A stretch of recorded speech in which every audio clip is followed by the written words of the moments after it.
Quantos aqui já voaram? Já pegaram o avião? Deixa eu ver aí. Dá um tchau pra mim. Ih, bastante gente. Que bom. A gente está acostumado aqui em Nova Friburgo. A gente precisa, quando compra uma passagem, quando a gente vai fazer uma viagem, a gente precisa se deslocar até o aeroporto. Antigamente tinha algumas pessoas que deixavam o carro lá no aeroporto e conseguiam, quando voltava de viagem, pegar o carro de novo, né? Hoje tem gente que não consegue mais, porque deixa o valor do carro no estacionamento. De tão caro que é o estacionamento do aeroporto. Brincadeira. Alguns não entenderam. Enfim, vamos lá. Enfim, é muito caro o valor do estacionamento, entendeu? Então, alguns desavisados chegam lá, deixam o carro lá, passa aí 15 dias fora, quando volta, né? O valor do estacionamento é absurdo. Enfim, nós estamos acostumados a nos dirigir, a orientar, tomar decisões baseadas em alguns princípios. Eu quero te dar essa ilustração.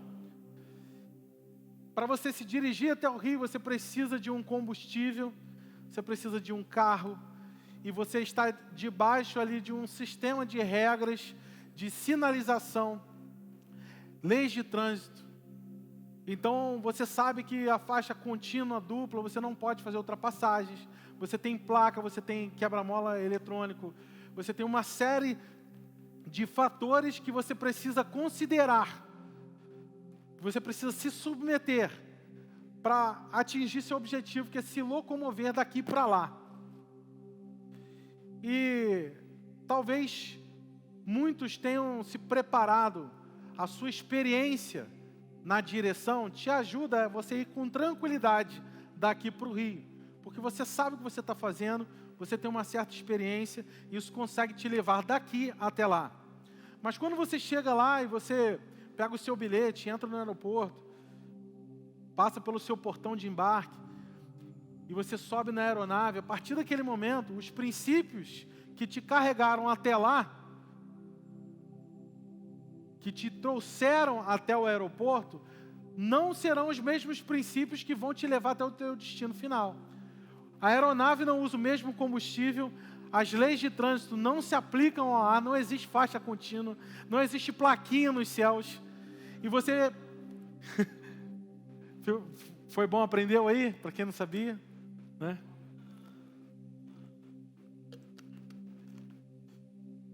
Eu quero te dar essa ilustração porque essa semana eu estava em oração e Deus falou forte comigo. O que te trouxe até aqui não é o que vai te levar até lá. O que te trouxe até aqui não é o que vai te levar até lá. Eu quero dar essa palavra para você. O que te trouxe até aqui na sua profissão não é o que vai te levar até lá. O que te trouxe aqui na sua família não é o que vai te levar até lá. O que te trouxe até aqui no seu ministério não é o que vai te levar até lá. E é interessante que existem vários episódios bíblicos em que isso é um fato. O que te trouxe até aqui não é o que vai te levar até lá. Por exemplo, a muralha de Jericó. Ou ainda antes, você vê que o que tirou o povo do Egito e levou até a porta da terra prometida, não foram os mesmos princípios, não foram as mesmas condições para entrar na terra. Então, durante o período do deserto, Deus fazia um milagre pelo povo. Quando o povo entrou na terra prometida, Deus queria fazer o milagre através do povo. Então, antes eles recebiam comida vindo do céu. Entraram numa nova fase. Se essas pessoas estivessem pautando a sua vida nos mesmos princípios que as trouxeram até aquele ponto, elas iam passar fome. Você está entendendo isso? Faz sentido? Caiu a ficha aí?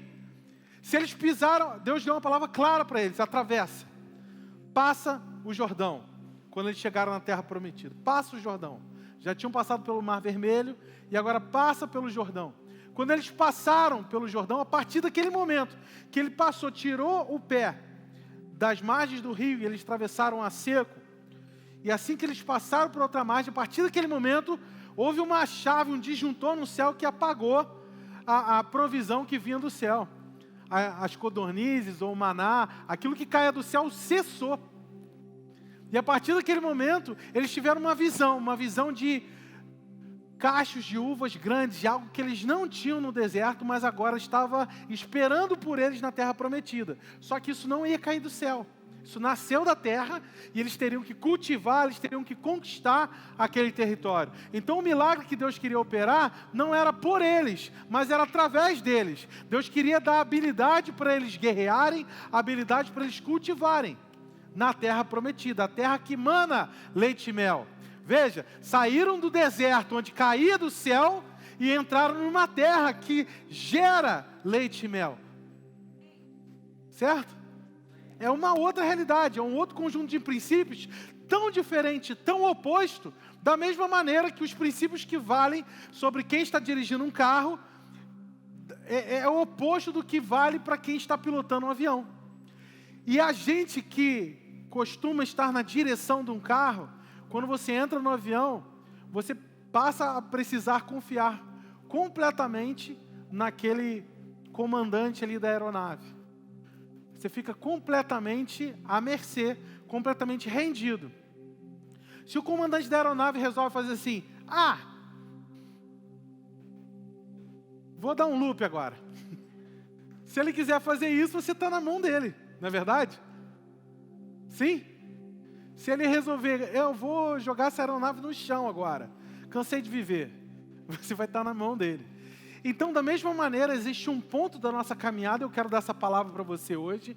Não é uma mensagem de ensino, não é uma mensagem expositiva da palavra, é uma mensagem profética. Para você essa noite, o que te trouxe até aqui, não é algo que vai te levar até lá. Eu sinto que Deus não compartilhou pessoalmente, individualmente, essa palavra comigo, simplesmente. Mas para compartilhar com você também, que é um novo tempo, é uma nova fase.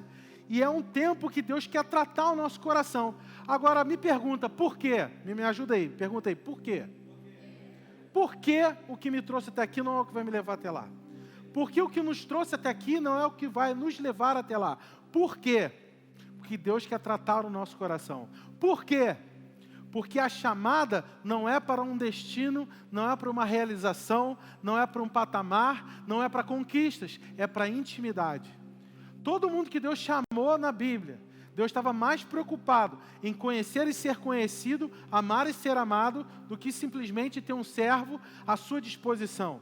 Veja, comece aí na sua cabeça a olhar os episódios bíblicos, os personagens da Bíblia, as pessoas que foram chamadas por Deus. Veja se isso não é a verdade.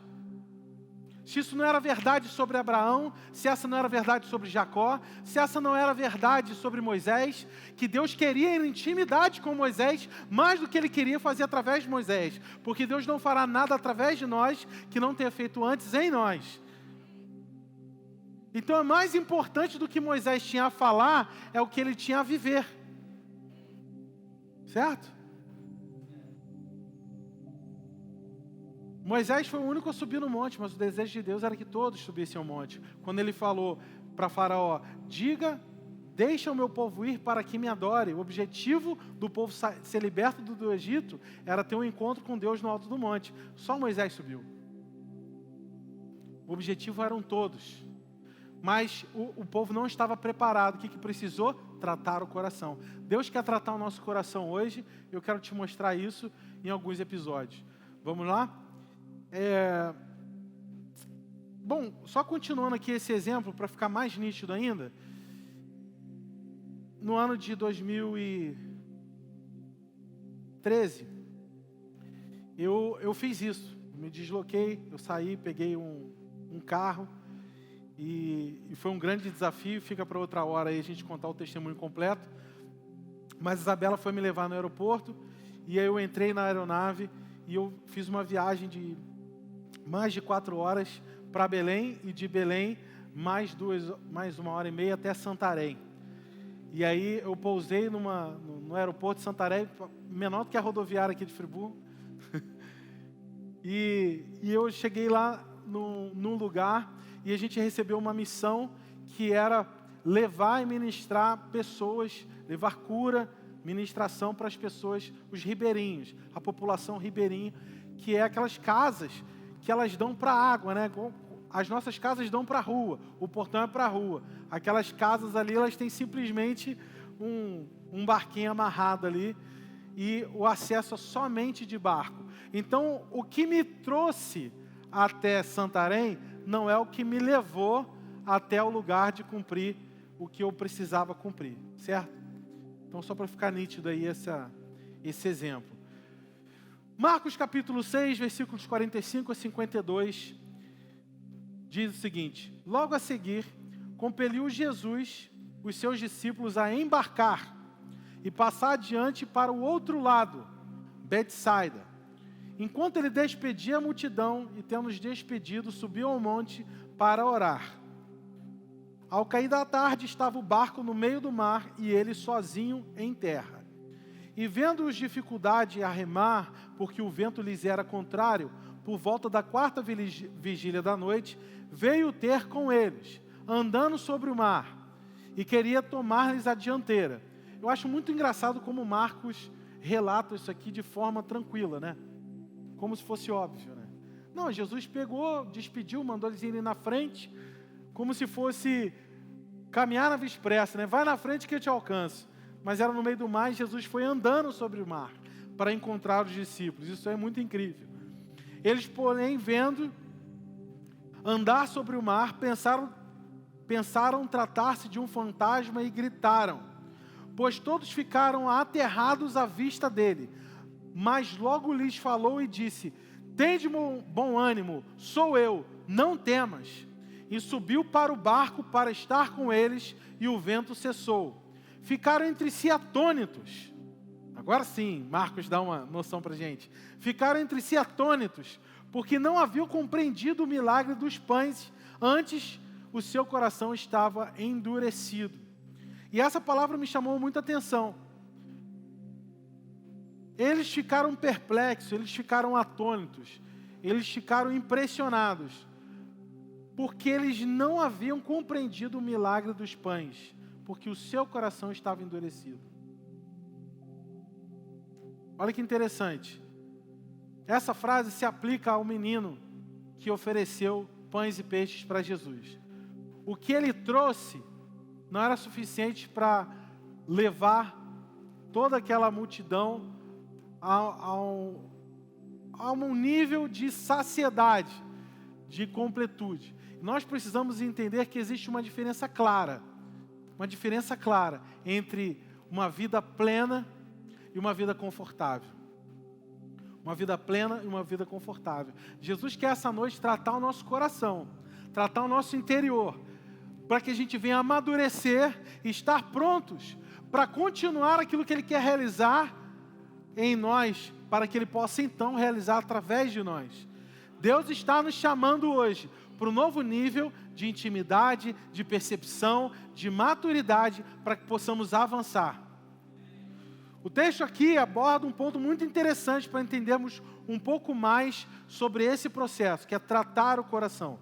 Ele havia acabado de desafiar os discípulos a alimentar a multidão com muito pouco. Então, na prática, o que Jesus estava ensinando e tratando o coração deles era muito simples. Era olhar para o recurso que eles têm, considerando uma palavra de Jesus. Eu quero te fazer enxergar essa noite que existem recursos que você nasceu com eles. Tem muitos recursos que você foi conquistando com aquilo que você já nasceu com eles. É um recurso que se multiplicou no que você desfruta hoje. Mas os recursos que todo mundo nasceu igual é tempo. Todo mundo nasceu com tempo. Sim? Todo mundo nasceu com algum talento, não é verdade? Todo mundo nasceu com energia, com suor, com disposição. Todo mundo nasceu com isso. Então você tem recursos hoje, inerentes a você, inatos, coisas que veio aqui dentro de você. E você precisa entender que muitas vezes você olha para os seus talentos, olha para o seu tempo, olha para a sua energia, olha para o seu conhecimento e você fala: eu acho que isso não é suficiente para me fazer viver os sonhos que Deus tem para a minha vida. Você olha hoje para o cenário e você gera um pouco de sentimento de impotência. Será que você sente isso? As coisas estão mudando tão rápido. No universo digital, no universo financeiro, no universo profissional, no mercado, nas condições. Inclusive, os fenômenos sociais estão se multiplicando. O efeito das coisas que estão acontecendo ao nosso redor, a implicação disso hoje, no desenvolvimento do nosso interior, é muito mais latente, é muito mais intenso, é muito mais rápido. E alguns se sentem, às vezes, não conseguem acompanhar algumas dessas mudanças. E a gente se sente um pouco impotente no meio dessa situação toda. Faz sentido o que eu estou dizendo? E aí você sente, o que eu tenho não é suficiente. O conhecimento que eu tenho não é suficiente.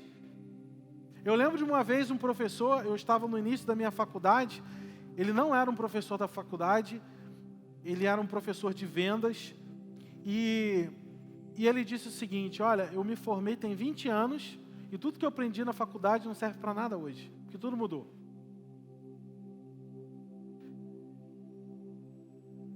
E eu fico pensando, quantas coisas a gente aprendeu, quantas coisas a gente construiu com a nossa experiência, achando que as coisas funcionam dessa seguinte maneira, e a gente faz as coisas do mesmo jeito que a gente fez a vida toda, mas a gente não tem mais os mesmos resultados.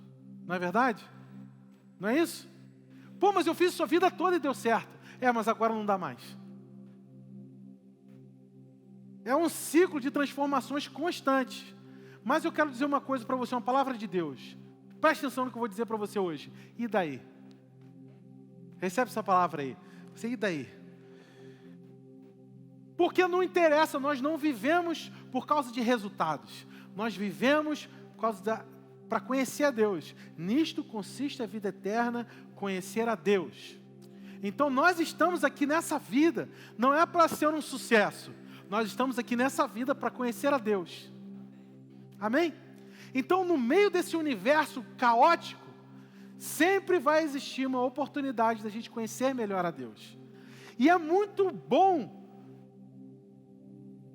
que essas adversidades, que essas ondas açoitem o nosso barco, para nos lembrar que nós estamos aqui corrigindo a nossa perspectiva. Nós estamos aqui para conhecer a Deus, nós estamos aqui para ter o nosso coração tratado, nós estamos aqui para depender de Deus. Por que Deus não falou para Abraão para onde ele deveria ir? Porque não importava para onde Abraão fosse. O que importava ali é com quem ele ia, que era com Deus, era a companhia.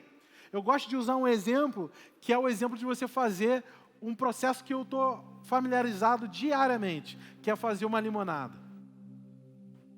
Diariamente, todo santo dia, eu pego um limãozinho de manhã, eu espremo e tomo água com limão. Todo dia, é o meu vício.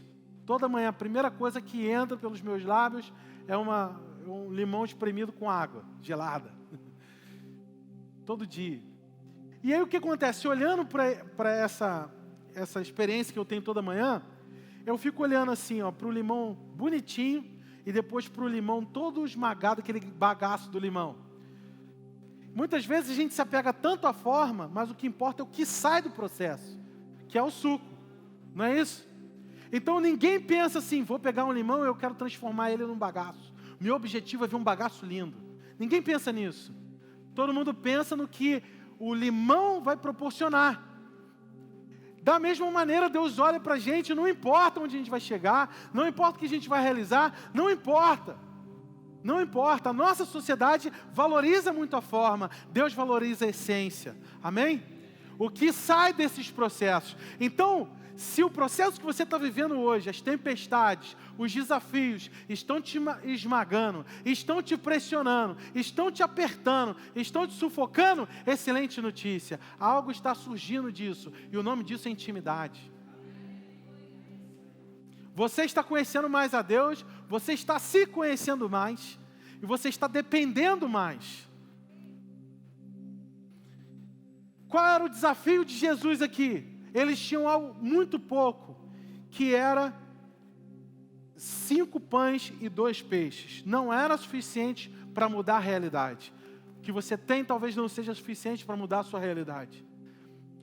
Mas Jesus estava ensinando eles a olhar para o recurso que eles tinham, considerando as palavras de Jesus, considerando a direção de Jesus, considerando as promessas de Jesus, considerando os princípios de Jesus. É isso que importa aqui essa noite. Jesus estava tratando o coração dos discípulos, Jesus está tratando o nosso coração para que a gente sempre considere todas as nossas circunstâncias, todos os nossos recursos, sempre sobre a perspectiva de suas palavras, de suas promessas, de seus sonhos para nós, do seu chamado. Porque tudo que nós precisamos não é de recurso, é da palavra.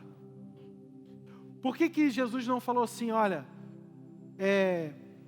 deixa eu multiplicar primeiro esses pães aqui, pronto, agora vocês vão e distribuam. Eu não podia ter feito isso, gente? Vamos lá?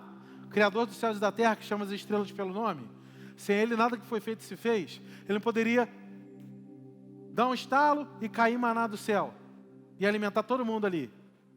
Poderia fazer isso, não podia? Por que Ele não fez isso? Porque esses são dias que o que Ele quer fazer através de nós. Agora que mora aqui uma grande sacada. Por que Jesus escolheu envolver os discípulos no milagre?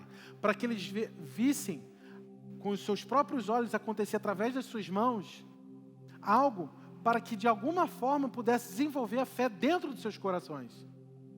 Para que vendo diante dos seus olhos, algo pudesse acontecer dentro dos seus corações. Só que não deu certo. Segundo esse versículo aqui, Marcos capítulo 6, versículo 52. Eles não haviam compreendido o milagre dos pães, porque o seu coração estava endurecido. Eles tinham acabado de discutir, porque sobraram 12 cestos cheios, mais do que o suficiente, sobrou um cesto para cada discípulo, ou seja, não foi só o suficiente para uma refeição, mas o suficiente para toda uma jornada que tinha sobrado. E eles esqueceram aquilo, alguém esqueceu, e eles ficaram debatendo entre eles de quem era a culpa, porque o coração deles estava endurecido. Poxa, se Deus multiplicou para 7.000 homens, provavelmente 21.000 pessoas, se considerarmos esposa e filhos. Se Deus fez aquilo para 7.000, por que não faria para 12? Novamente no barco. Certo? Por que de novo não uma pesca milagrosa? Por que não? De novo uma pesca milagrosa e eles teriam o suficiente para comer. Porque esse Jesus está comigo, eu não vou ter falta de nada. Mas o coração estava endurecido. As palavras de Jesus sempre serão nosso maior recurso.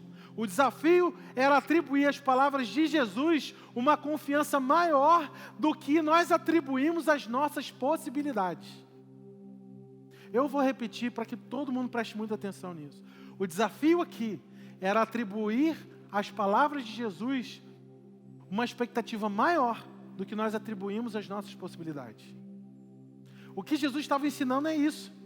Não importa se você tem 5.000 peixes, se você tem 2. Se você está sobre um mar e pode pescar, quanto você conseguir carregar, não importa. O que importa é se você tem ou não as palavras de Jesus. Por isso, o seu maior recurso é a voz de Deus. A gente se dedica tanto, não é para ter dinheiro. Você não se dedica muito para o seu trabalho, você se dedica muito para ter segurança, para ter previsibilidade, para ter descanso. É para isso que você se dedica, para aquilo que o recurso que você recebe trabalhando vai te proporcionar conforto, vai te proporcionar segurança, previsibilidade, estabilidade. É por isso que você se esforça mais, trabalha mais, se esmera mais, tenta crescer, evoluir. É para coisas que você já tem em Deus, se você souber que você pode depender do comandante desse avião. Está entendendo? Por muitos anos da sua vida, Deus fez as coisas por você. Por muitos anos da sua vida, Deus te ensinou a pilotar, a dirigir. E você foi aprendendo a lidar com as placas, aprendendo a lidar com a estrada, aprendendo a lidar algumas dicas, algumas manhas, coisas que você foi aprendendo com a experiência. Por exemplo, eu sou um especialista em Ponte Rio-Niterói. Eu acho que de repente, cadê Pablo? Acho que Pablo também talvez seja. Todo mundo acha que Ponte Rio-Niterói é Lady Murphy, né? Porque você entra numa das 4 pistas, aí ela para, aí a outra começa a andar. Aí você vai para outra que começa a andar, ela para, aí a que você estava anda. Não é assim? E aí você fica, pô, mas como é que funciona? Cara, eu chego mais rápido que todo mundo, pode colocar. Você disputar lá no início da Ponte Rio-Niterói, lá no pedágio. Vamos ver quem chega primeiro no Rio de Janeiro. Tenho certeza que vai ser eu. Mas por quê? Porque a experiência que eu tive recorrente de passar pela ponte me trouxe algumas informações que me fazem ter esse resultado. Estão me alcançando? Então, qual é a dica? Vou até passar a dica para quem está assistindo aí e passa. Eu pego, miro num ônibus ou um caminhão lá na frente. E eu fico vendo qual fila lá na frente está andando mais. E aí eu entro aqui, mesmo se essa estiver parada, eu já entro nela, porque eu sei que lá na frente está fluindo, entende? Então eu sempre vou na boa. Arrasta para cima que eu tenho um curso que eu vou te vender, como chegar no Rio mais rápido. E na volta tem mais uma manha também. Porque a pista da direita é a pista de ônibus. Ninguém entra nessa, certo? Não é exclusiva, tá? Fique claro para todo mundo. Não é exclusiva, mas a pista direita é preferencialmente de ônibus. Ninguém entra ali, por quê? Vai ficar atrás do ônibus, aquele negócio quadradão, grandão, não consegue ter vista. Só que é a pista que vai mais rápido até o topo da ponte, quando você sobe, chega no meio. Porque dali em diante começa a agarrar, porque os ônibus têm que entrar naquele ponto da Marinha. Então eu vou nessa pista de cá, vou embora, momento, né? Tutorial Ponte Rio-Niterói. Então eu entro ali naquela via e vou embora, passo todo mundo, vou embora. Chego lá em cima, já sei que eu tenho que sair dela, porque vai agarrar na volta do Rio de Janeiro. Enfim, fechando parênteses. Essas experiências, você vai vendo quais são os atalhos. Mas isso não funciona para mim, não faz a menor diferença quando eu entro no avião. Eu tenho que depender, eu tenho que confiar. E é isso que eu estou dizendo para você. Chegou um momento da sua jornada de vida, e esse momento que as coisas estão muito fora do normal, as coisas estão muito atípicas, eu quero te abençoar hoje, porque muitos se veem perdidos, sem direção, precisando de direção clara. E eu vou te falar, nem tenta ficar olhando para o avião da frente. Não vai funcionar. Entende? Você precisa confiar, depender. E para confiar e depender, o que você mais precisa aprender e crescer é no seu relacionamento com Deus. Não tem uma coisa que vai fazer mais diferença na sua vida hoje do que sensibilidade à voz do Espírito Santo. Essa é uma noite que essa igreja vai sair por aquela porta ali mais sensível à voz do Espírito Santo. Com um entendimento maior de que, eu estou vivendo em dias que se eu não ouvir a voz de Deus, já era. É caso de vida ou morte. Vida ou morte mesmo. São dias que você tem que escolher muito bem onde você vai, porque muitos de nós aqui já fomos infectados pelo Covid. E muitas vezes em lugares que você para e pensa, se eu não tivesse ido lá naquele lugar, de repente eu não teria sido infectado e eu não passaria pelo que eu passei. Certo? Então são dias que você precisa andar, cara, na sensibilidade do Espírito Santo e falar, Pai, para onde eu vou, o que eu faço, como eu reajo, como eu vou lidar com isso. Então olhe para o tempo que você tem, olhe para a energia que você tem, olhe para o conhecimento que você tem, olhe para os recursos que você tem, sempre considerando as palavras de Jesus, as promessas dele, a voz do Espírito Santo, o maior recurso que você tem, sempre atribuindo a Ele o maior valor do que as suas possibilidades. Amém? Vamos que vamos. Preste atenção, Jesus pode estar te desafiando a confiar mais nas palavras dele hoje do que em sua condição, a se mover por elas e não pelas possibilidades. Jesus os desafiou a alimentar a multidão porque queria tratar o coração, e não funcionou. Ele pediu para eles fazerem o que sabiam fazer, mas novamente, para confiar na palavra, se mover pela palavra e dessa vez não pelas suas habilidades. Por quê? Eles tinham acabado de multiplicar os pães e peixes. Jesus falou, embarca, entra numa nova realidade. Aqui na terra é de uma maneira, agora vocês vão sobre um outro sistema que é o mar. Outros princípios governam sobre ele. Agora vocês vão embarcar nessa jornada. Vai passar para o outro lado, vai chegar para um outro nível. Só que o mar era o lugar que eles dominavam, porque eles eram pescadores, você lembra disso? A maior parte dos discípulos eram pescadores. Então eles estavam indo fazer o que eles sabiam fazer.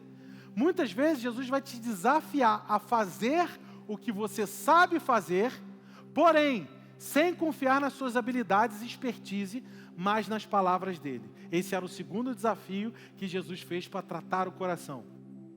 Está claro para todo mundo? Qual era o segundo desafio? O primeiro é, sirva a multidão com o que você não tem. O segundo é, faça o que você sabe fazer. E muita gente cai nessa. Muita gente tropeça exatamente aí.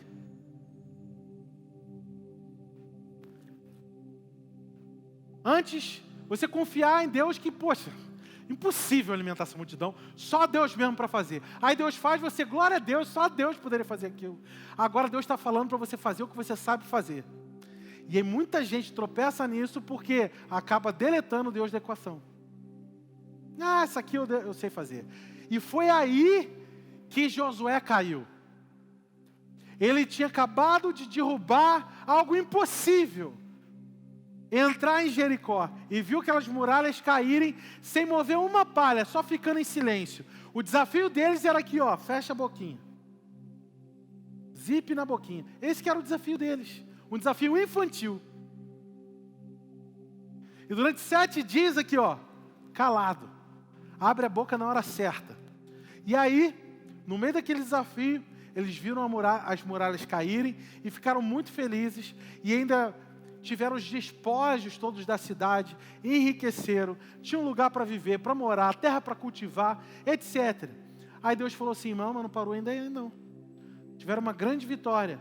Agora parte para a próxima cidade para conquistar, porque eu não quero nenhum povo de pé aqui. Quero que vocês conquistem e matem todo mundo. E aí chegaram lá, a cidade era muito menor e não tinha muralhas, o nome da cidade era Ai. Ou seja, antes Deus pediu para eles fazerem algo impossível. Derrubar muralhas. Agora, Deus falou assim, eu quero que vocês vençam esse desafio. Um desafio muito menor. Muito mais simples. Sabe o que Josué fez? Ele menosprezou. Ele subestimou e ele falou, nem vou levar todo o exército não. Nem vou levar todo mundo. Antes de atravessar o mar, Deus matou os meus inimigos. Agora que eu entrei na terra, eu sei que Deus vai usar minhas mãos para conquistar essa terra. Deus não vai fazer mais por mim. Deus vai fazer através de mim. Entendi, Deus. Vou lá. Ele fez a coisa certa, da maneira errada. Qual era o desafio de Jesus aqui? O segundo desafio para os discípulos? Não confiar nas suas habilidades ou expertise, mas novamente confiar na palavra. Qual era o desafio para Josué? Não confiar no tamanho do seu exército em relação aos seus oponentes, mas confiar na palavra, confiar na direção. Ele não fez isso, por isso foi a primeira batalha que eles experimentaram derrota, mesmo tendo muito mais do que o suficiente para conquistar aquela cidade.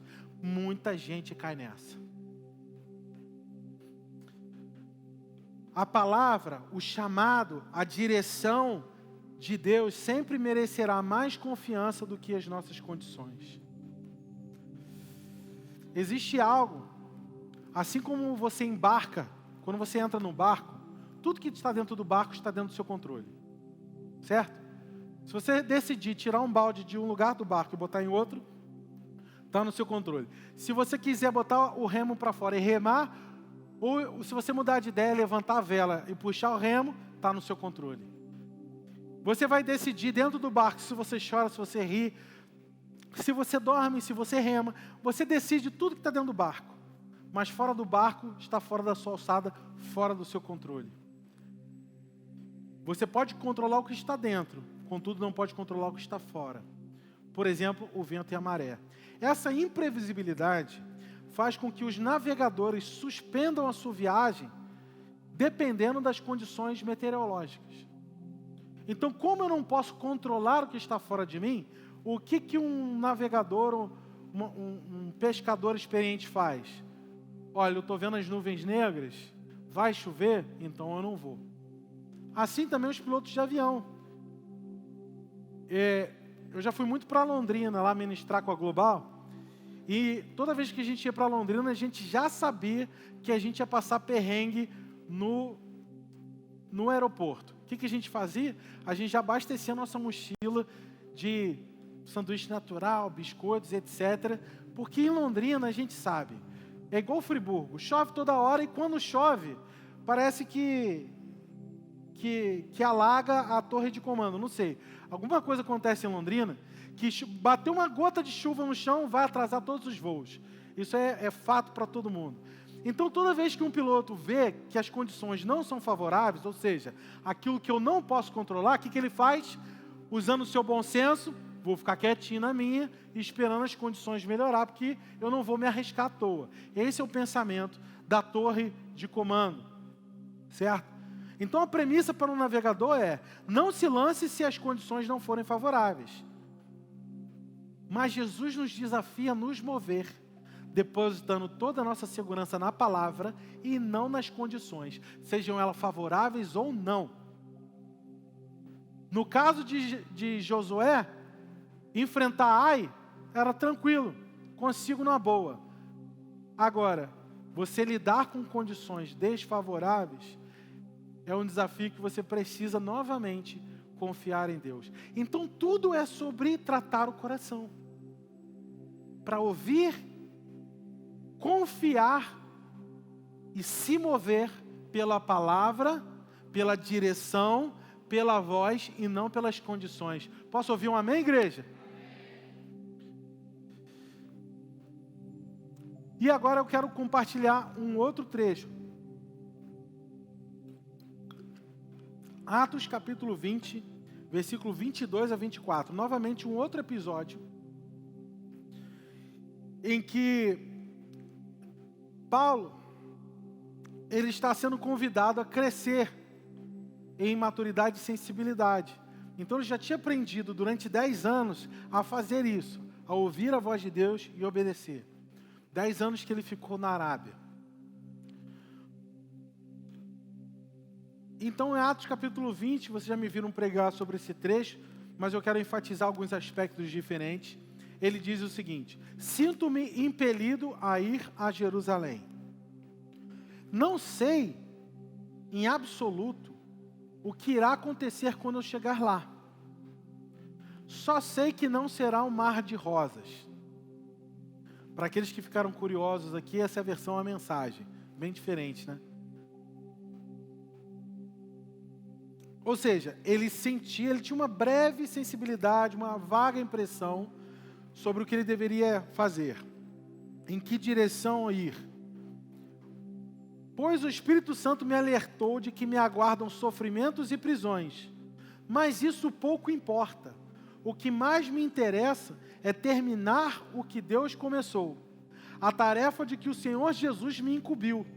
Fazer que todos com os quais eu encontre pelo caminho tomem conhecimento da extraordinária graça de Deus. Então, esses 2 versículos, nós vemos que Paulo ele compartilha suas impressões com a igreja reunida ali. E ele diz claramente que ele não possui detalhes. E a primeira lição é: mesmo sem detalhes, não deixe de se mover.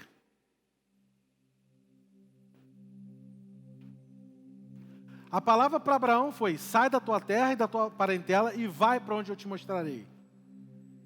Então, para onde? Eu não sei. Muita gente nem sai do lugar, porque eu não sei para onde eu vou, então eu não vou sair. Mas esquece que para você receber a segunda direção, você precisa obedecer a primeira. Qual era a primeira? Sai. Ele saiu. Você sabe só quando que Abraão recebeu? Poucas pessoas percebem isso. Percebeu detalhes de qual lugar ele deveria se estabelecer? quando depois de um tempão, ele se separou de Ló. Lembra disso? Olha só. Abraão era filho de Terá. E Deus falou para ele: sai da sua terra, da sua parentela, dos seus parentes, e vai.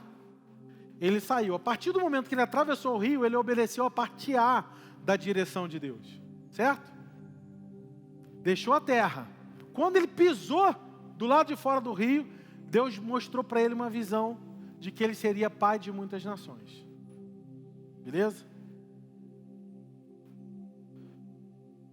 Então, ele obedeceu, ele teve uma visão parcial daquilo que Deus tinha para a vida dele. Uma visão parcial.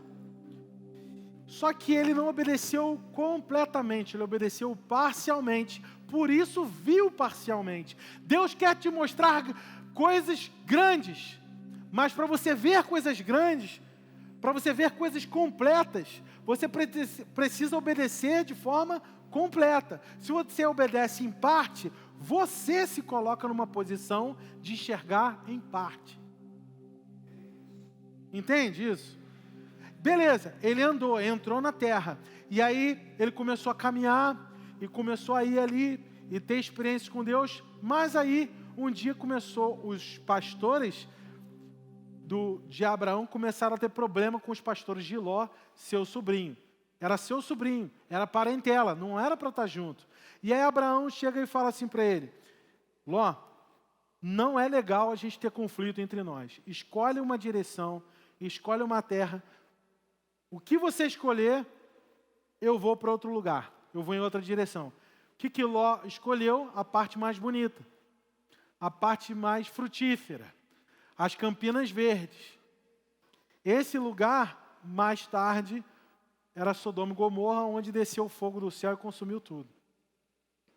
Então, nem sempre o que é mais verdinho, que parece mais promissor, é o melhor para você. Por quê? Nem sempre. Porque o melhor é estar onde Deus quer que você esteja. E não onde as condições são mais favoráveis. E Deus está falando com alguém aí essa noite.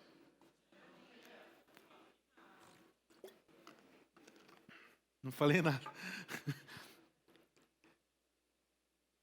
E aí, a partir desse momento, é nesse momento que ele recebe o detalhe de onde ele deveria se estabelecer. Foi quando ele obedeceu completamente. Então, Paulo, ele recebeu apenas impressões, ele não recebeu detalhes. A única coisa que ele sabia é que ele ia passar um perrengue.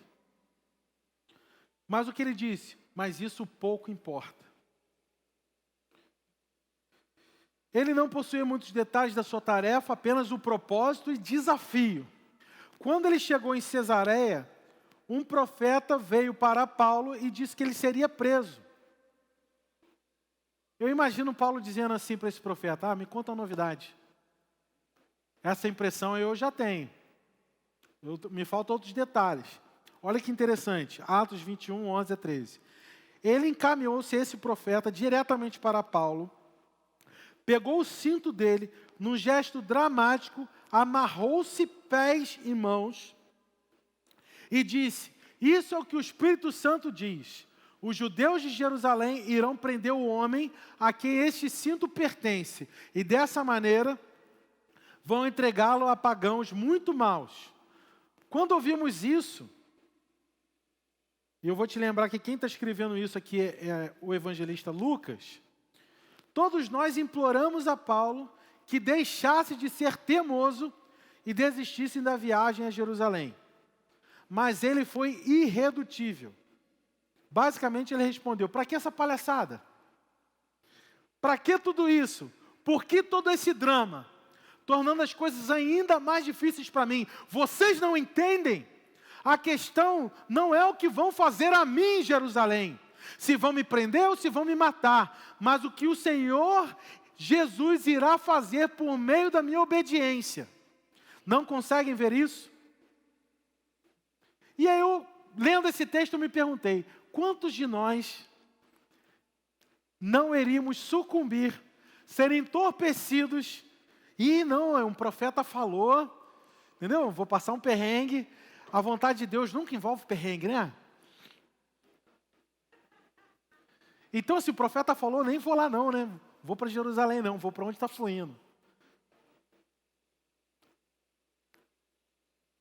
É nesse momento que os homens são separados dos meninos. É nesse momento. É o momento que nós entendemos quem está no trono do nosso coração. É o nosso bem-estar ou é a vontade de Jesus? É o nosso propósito ou é o nosso conforto? É a obediência ou é a conveniência? É a vida plena que nós podemos ter em Deus, cumprir. O que é a vida plena? É chegar um dia e dizer como o apóstolo Paulo, cumpri a carreira, combati o bom combate, finish, acabou, zerei a vida. Isso é vida plena, é alguém que vive, não baseado em conveniências, em impossibilidades, é alguém que anda na palavra. Por quê? Porque o que importa é a intimidade, certo? Então eu quero estar com Jesus, ainda que seja andando sobre as ondas. Eu quero estar com Jesus, ainda que seja numa prisão. Ainda que seja sendo esbofeteado. Porque é melhor estar com Jesus numa manjedoura do que estar com o rei no palácio. Amém? Do que perder a cabeça no palácio. Então, nosso desafio é entender que o caminho da obediência nem sempre, ou quase nunca, é o caminho da conveniência. Não é confortável, mas você pode ter certeza, é bom, perfeito e agradável. A questão é, bom para quem? Eu preciso que você entenda hoje. Tudo, absolutamente tudo, ao nosso redor diz o seguinte: preserve o seu ego, preserve o seu conforto, preserve o seu bem-estar, proteja a sua família, proteja o seu coração, proteja, guarda, busca o seu primeiro, basicamente tudo ao nosso redor vai te incitar a isso. Inclusive, se vocês me permitem enfatizar, que inclusive até pregadores da palavra de Deus estão envenenados por esse câncer, contaminados com essa ideia de bem-estar. Você ser a sua melhor versão. Nós não fomos chamados para ser a nossa melhor versão. Nós fomos chamados para ser como Jesus. Paulo deixa claro no último versículo que o seu foco não é o seu bem-estar. Não é o que vai acontecer a ele, mas o que vai acontecer através dele. Obediência integral exige maturidade total. E maturidade aqui tem a ver com correção de perspectiva, com ajuste de foco. Com a maturidade, nós passamos a construir nossas decisões não mais baseadas em sentimento, mas em propósito. Sentimentos têm a sua função, contudo, não está incluso nas funções das nossas emoções aquilo que nós mais precisamos. Eu vou repetir para ficar bem gravado. As nossas emoções não contemplam uma função que é o que nós mais precisamos: direção. Direção, só uma visão pode te dar. Emoção nunca vai te dar isso. Pessoas maduras não são guiadas por sentimentos de medo, insegurança, desânimo, ansiedade e frustração. Até mesmo prudência. Pessoas maduras são guiadas por fé. Pessoas maduras estão sujeitas a isso como qualquer outra. Porém, não são dirigidas por emoção, nem tampouco razão. Mas o justo viverá pela fé. Nós somos dirigidos por visão, não por condição. Amém, meus irmãos?